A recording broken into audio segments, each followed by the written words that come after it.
Bienvenue sur la chaîne Tour d'Afrique News. On commence avec cette actualité. Bienvenue sur la chaîne.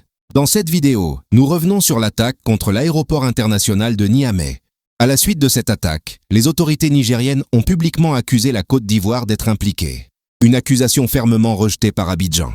Dans cette vidéo, vous allez entendre des experts et analystes ivoiriens qui réagissent à ces accusations, dénoncent leur caractère infondé et apportent leur lecture des faits, du contexte sécuritaire et des enjeux diplomatiques régionaux, d'autant plus que l'État islamique a par la suite revendiqué l'attaque.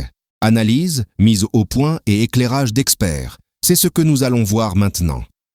Quand vous finissez d'accuser la Côte d'Ivoire, la France et le Bénin, et que quelques heures plus tard, l'État islamique revendique l'attentat, mais vous passez pour qui? Vous passez pour qui?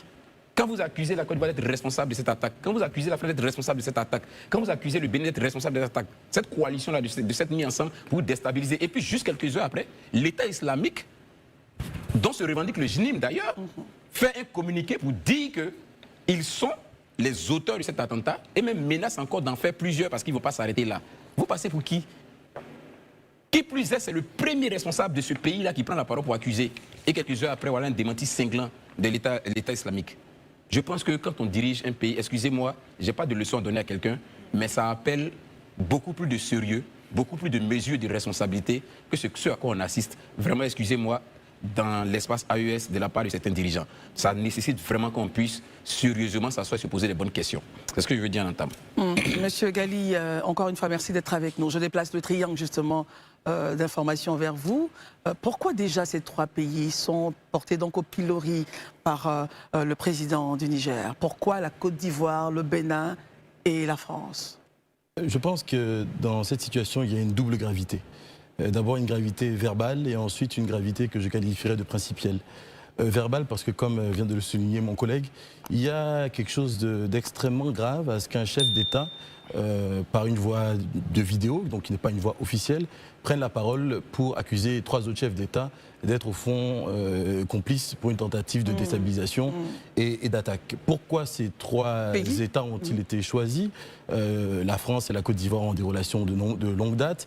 La France également a été accusée, déjà on le sait au Bénin, d'avoir des bases obscures, soi-disant, pour déstabiliser le Niger. Donc ce sont des accusations que nous avons déjà vues. Mais je pense que ce qu'il y a de plus grave dans ces accusations-là, et c'est ça le volet principal que j'évoquais, en tant que juriste et investigateur financier, nous fondons toujours une situation en fait et en droit. Et il n'a été porté à la connaissance de personne qu'il y aurait des éléments probants qui laisseraient à croire que la Côte d'Ivoire, le Bénin ou la France seraient d'une manière ou d'une autre impliqués dans cette aventure, d'ailleurs revendiquée par l'État islamique il y a quelques heures. Et ça, pour moi, ça montre le climat de défiance et la gravité aujourd'hui des relations entre chefs d'État, où on en arrive à accuser ses pairs, alors même que nous n'avons aucune preuve. Il n'y a pas eu, à ce que je sache, des preuves comme quoi il y a eu par exemple des transferts de fonds qui venaient de France ou qui allaient financer des terroristes ou des hommes. Il n'y a pas eu non plus de preuves au niveau militaire, en termes d'intelligence. Il n'y en a pas non plus eu au niveau diplomatique. Donc tous ces faits-là, rien n'a été prouvé. Des accusations sans fondement et sans preuve et qui témoignent de la gravité de la détérioration des relations entre pairs en Afrique de l'Ouest. Alors, si on revient sur le point de la Côte d'Ivoire, vous avez tenté de donner un explicatif. Regardons un peu le point du Bénin. Pourquoi le Bénin est accusé justement dans cette tentative par le Niger? Est-ce consécutif aux antécédents qu'on connaît entre les deux pays? Écoutez, on sait depuis quelques années que la situation entre le Bénin et le Niger est catastrophale. L'un des points d'achoppement, la frontière qui est fermée, ouais. Et avec le pétrole, je crois que c'est quand même plusieurs millions de dollars qui sont perdus par jour. Et il y a quelques semaines encore, il y a eu d'ailleurs un attentat contre ce pipeline qui maintenant est trouvé. Donc, je crois que le Bénin et la Côte d'Ivoire font partie, j'allais dire, des boucs émissaires préférés du Niger, pour des raisons politiques, mais certainement pour des raisons aussi économiques. D'un côté, nous avons effectivement ce pipeline qui est bloqué, qui est un manque à gagner important, et de l'autre aussi, on en parlera peut-être, l'uranium qui n'arrive pas à sortir du pays et où il y a effectivement des intérêts français en jeu. Et donc cette question est très complexe, elle est à la fois politique, sécuritaire, mais aussi économique, peut-être même surtout économique, puisque l'argent c'est le nerf de la guerre, sans jeu de mots. Gandhi Koué, quel est votre regard, justement, votre lecture de ces axes que nous avons donc développés? Le ministère des Affaires étrangères qui a réagi, qui a convoqué donc Madame l'ambassadeur du Niger, son Excellence Madame l'ambassadeur du Niger en Côte d'Ivoire. L'État islamique qui finalement revendique la tentative d'attentat, et puis l'accusation très très grave portée donc contre le président ivoirien, béninois et français. Ben, Christelle, écoutez, moi d'abord, je voudrais saluer l'attitude de notre pays, du gouvernement ivoirien, qui a fait preuve vraiment de responsabilité en convoquant déjà l'ambassadeur de la République du Niger, en fait, pour exprimer son indignation. Je pense qu'entre États, il y a quand même une posture à pouvoir adopter. Et selon vous, c'est la posture à adopter, la voie diplomatique? Oui, quand même, quand on est des États, je pense qu'il y a des canaux pour se parler. Et c'est cette posture-là qu'il fallait choisir. J'ai écouté le président tchadien, mais j'avoue que... Nigérien, désolé, toutes mes excuses. J'ai écouté le président nigérien, mais j'avoue que j'ai été très surpris. Je me suis cru vraiment à un débat d'informel. J'ai pensé même à un homme de la rue, mais hélas. Parce que, vous voyez, tout à l'heure, quelqu'un l'a dit, il y a des canaux quand même, mais quand on se met là à faire une vidéo et on dit des propos sans la moindre preuve contre un État, je pense que c'est quand même extrêmement grave. Mais la Côte d'Ivoire, comme c'est un pays, comme on l'a dit, de paix, on a été fidèle, on est resté tout calme, comme le chef de l'État l'a toujours fait face aux accusations. Il a une posture républicaine, une posture d'homme d'État, et il réagit à travers les courriers qui font plus responsables. Et avec ça, le temps lui donne raison. Moi, je me demande, la Côte d'Ivoire aujourd'hui, c'est pas pour minimiser quand même le Niger, mais quel serait l'intérêt pour un État comme la Côte d'Ivoire d'aller aujourd'hui au Niger pour pouvoir faire un coup d'État? À quelle fin? Quel est l'intérêt? Quel est le non-dit? Parce que c'est vrai que l'uranium, peut-être qu'ils ont, mais... Et c'est même pas un pays frontalier. Et pensez-vous que quand on veut faire un coup d'État dans un pays sérieux, c'est l'aéroport, avec des grandes nations comme la France, c'est l'aéroport seulement, on prend des tirs, on se limite à là.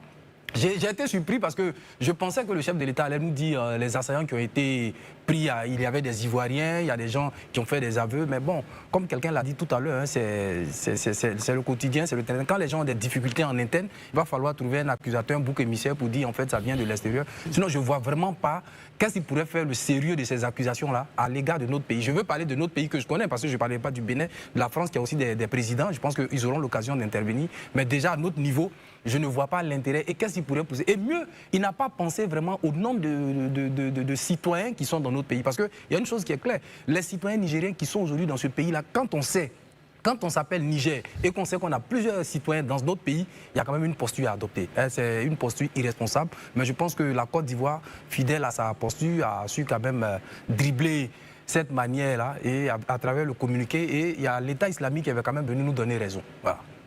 Marius Komoué. C'est vraiment dommage. Je puis le dire parce que j'ai été de ceux-là qui ont toujours appelé donc au sens du dialogue vrai qui a toujours réuni les relations bilatérales entre les États de l'Afrique de l'Ouest et au-delà de la CEDEAO. Et j'aurais même bien voulu que cela se poursuive jusqu'à l'Union africaine. Au moment où l'Europe consolide son unité, l'Afrique continue de se désunir davantage.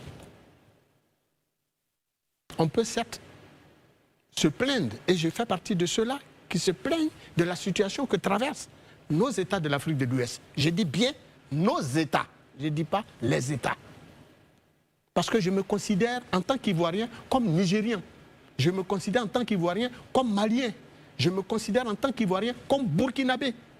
Autant des Burkinabés vivent ici et se considèrent comme des Ivoiriens à part et entière, autant des Maliens sont nés ici, ont vécu depuis des générations et se considèrent aujourd'hui comme des Ivoiriens. Je vis en Côte d'Ivoire, mais je me considère comme un des leurs. Alors, quand j'entends un chef d'État à un tel niveau de responsabilité, avoir l'avenir de tout un pays entre ses mains, tenir de tels propos sans une once de preuve, Élysée l'a dit, c'est aberrant. Les propos tenus contre des chefs d'État d'un autre pays frère, à l'exclusion, je pourrais dire, de la France, suscitent pour nous, comme on en a entendu par le passé, d'autres chefs d'État dans l'AES, suscitent chez nous, dis-je, un certain nombre d'interrogations. Que vise-t-on dans les relations entre les États de l'AES avec les États de l'Afrique de l'Ouest, les autres États de l'Afrique de l'Ouest, de l'UEMOA? De la CEDEAO. De la CEDEAO même au besoin. Parce qu'au final, quand vous écoutez les propos tenus par M. Tiani, on ne pas dire le président Tiani, Bien sûr. mais il y a de la menace. Il profère des menaces contre ma Côte d'Ivoire et donc contre des Nigériens vivant même en Côte d'Ivoire. Il profère des menaces contre le Bénin. Il dit qu'il va rugir et qu'il a trop entendu aboyer les chefs d'État du Bénin, de la Côte d'Ivoire. Lui, maintenant, on doit s'attendre à les voir rugir. Oh, c'est le lion qui rugit. Quand le lion rugit, il se prépare à attaquer. Le lion ne rugit pas pour rugir. C'est le chien qui aboie. Il nous compare, il compare nos chefs d'État à des chiens. C'est des propos qui ne doivent pas être tenus par un chef d'État. Et ça, je le condamne avec ma dernière énergie. Et je souhaite vivement que la table de discussion que j'ai toujours appelée dans les relations entre nos États se mette en place pour vider les incompréhensions, pour allumer le calumet certainement de la paix, afin d'aider le Niger à sortir de l'ornière, de la situation dramatique qui est la sienne, avec des djihadistes à ses portes jusqu'au sein, à l'intérieur de Niamey, qui est la capitale. Il faut qu'on réfléchisse à ces choses-là, que de toujours entendre des déclarations de ce genre mettant à mal les relations toujours aujourd'hui conflictuelles entre la France et le Niger. On le sait déjà, les relations sont déjà conflictuelles depuis le coup d'État de 2023, mais entre la Côte d'Ivoire, mais le Niger vient toujours en Côte d'Ivoire, les bétails viennent toujours en Côte d'Ivoire, du Niger bien entendu, viennent toujours en Côte d'Ivoire, on n'a aucun problème économique avec eux. On continue de commercer. Les populations continuent de fréquenter les deux États. Alors d'où vient-il que, bon, pour pouvoir se faire un nom au niveau de l'opinion publique, eu égard à la situation djihadiste qui n'empêche de véritablement exercer son pouvoir, ils viennent rejeter son incapacité sur la Côte d'Ivoire. Je condamne cela et je le dis avec la dernière énergie, plus jamais ça. Docteur Barry, votre compréhension justement de tous ces points est attendue. Maintenant, allez-y. Christelle, je pense que c'est Heidegger qui disait qu'on cherche un chef ou un responsable, c'est pas pour trouver des excuses, c'est pour prendre des décisions et trouver des solutions à des problèmes. Le général Abdraman Tchani, depuis son arrivée au pouvoir, c'est quelqu'un qui a toujours accusé les autres. Hein. Chaque fois qu'il y a une attaque, c'est toujours la France, c'est toujours le même narratif, la Côte d'Ivoire, le Bénin. La Côte d'Ivoire, comme ils l'ont dit, hein, n'est pas frontalière du Niger. Donc je ne sais pas comment et pourquoi. C'est facile pour lui, par exemple, de savoir ce qui se passe à Abidjan. Une fois, il a dit qu'il y avait des mercenaires qui se formaient à Jacquesville et tout. Il sait ce qui se passe à Abidjan. Il sait ce qui se passe au 43e Bima. Mais il ne sait pas ce qui se passe chez lui. Parce que ceux qui viennent attaquer, on sait tous, quand vous regardez la carte, Christelle, la zone la plus touchée au Niger, c'est la région de Tillabéri, avec 1200 morts depuis son arrivée au pouvoir. Et autre chiffre très important, depuis qu'il est arrivé au pouvoir, lui, le général Tchani, il y a eu 1700 victimes d'attaques djihadistes au Niger, civils et militaires.